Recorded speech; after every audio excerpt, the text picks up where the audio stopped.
It wasn't a good day for construction, but the story this construction worker has to tell parallels the storm. There was a hole inside my soul, so I've done a lot of, I just did a lot of things I wasn't proud of. It controlled him for years. I never dreamed I'd be sober. Honestly, I thought I would die, a drug addict. Robert Pearson ended up at LifeCore Recovery in London, where they specialize in using Vivitrol, a drug treatment medication that isn't a narcotic. Which I haven't had any cravings or thoughts of using, but I also remember what it was like to walk through that hell. The hell he's referring to is his detox. I was evil. It's rough. I mean, it's hard to describe. This is Jesse Howard. It's like the flu, but much worse. He's going through detox right now. Like if somebody touches me, I don't even like it. I don't even like my skin.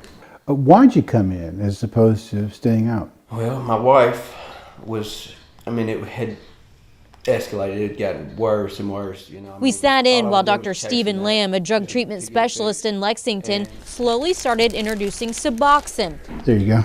A different opioid treatment drug to Howard's system. Keep it under your tongue for at least 6 minutes. Every 30 minutes, he was evaluated to see if more Suboxone was needed to get him back to feeling okay. Heart rate, pupil size, bone and joint aches, runny nose. Are you having any trouble with your stomach? Nope. After 2 tries, Howard was feeling better.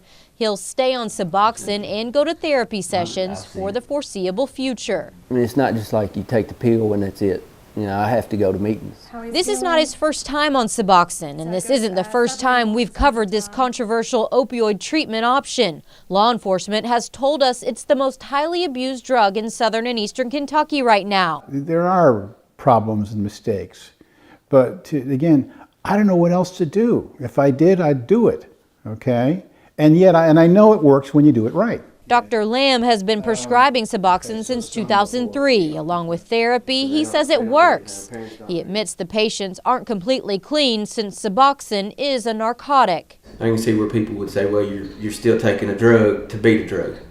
I can see that, but this is much more effective than just going on the street buying pain pills. And if they get well, if they start doing well in their lives, I call that serious. The drug problem spreads north. Head up to this clinic in northern Kentucky. They are seeing about 16 Vivitrol patients a day. Is Vivitrol the best medical answer you have right now for addiction? Yes, it is. Vivitrol is a once-a-month shot. It's supposed to not allow cravings, and even if a patient tried to get high, they wouldn't feel the effects.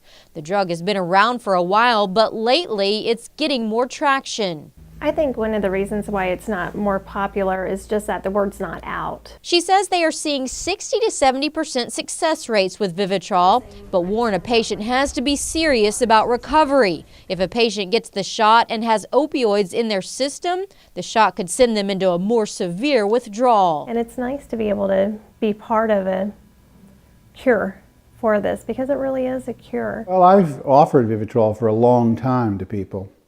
And they say it sounds good, but when the rubber hits the road, when the time comes, they say, I'm not sure I can do this. They're frightened of taking it.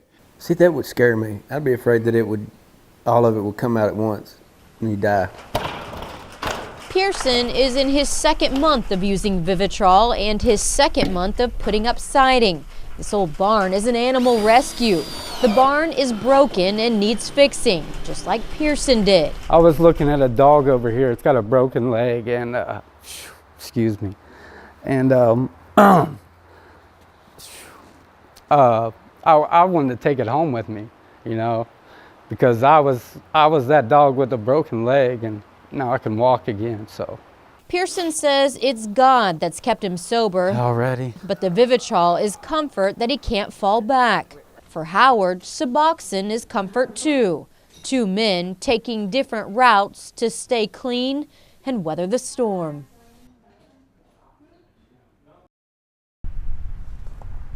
This time of year, when the colors are changing and the water is still, weekend out-of-town guests are fewer in Pulaski County. And what's left are those who build an economy year-round.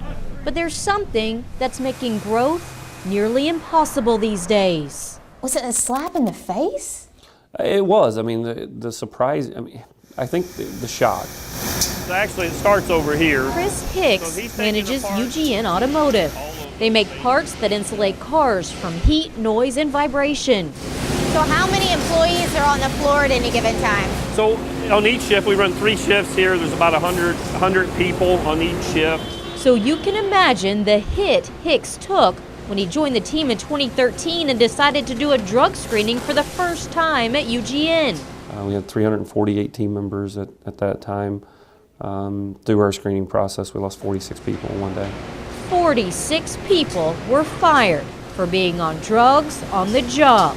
That's 13% of his staff. When you lose 46 people on this floor, that's a hit. It was a significant hit. I mean, for us, we had to balance people that, folks that may work there in that cell would transfer and work into another. We worked 7 days a week for a long period of time trying to make up that.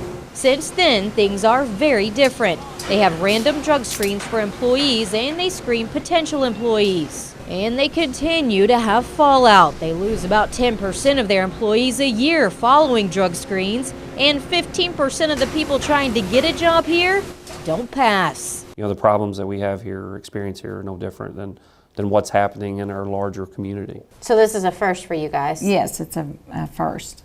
And you've been here 22 years? Mm-hmm. It's the first time Shirlene Taylor has had to pull population numbers for this reason, to try to figure out why unemployment is up, but the jobs are open. We've never really had a problem with employers finding people. Right now, in Pulaski County alone, 34% of working-age people are not working. That's up more than 2% from this time last year, and it's up 6% from 2010. We're kind of at a loss too. It's totally a different world. Her workforce development area covers 13 counties. Everyone, she says, is having the same problem. We have a large number of employers here that are looking for employees, but having trouble locating or finding the employees, and they're going outside of the areas. And to show you how bad it is, employers aren't just looking outside the area. Outside employers aren't looking inside the area. The state's attorney general brought it up just last month. We see in parts of my state where businesses won't locate because they're worried the workforce can't pass a drug test. As for UGN, Hicks says they are more productive now with the strict standards on drug screenings, but they also have limits to their growth. He knows where most of the blame for that falls, on a growing drug problem. The fix, though, is harder to find. How do we help solve the problem? And to be honest with you, I don't know what the answers are. I think it's going to take a lot of us together to figure out what that is and help move us forward.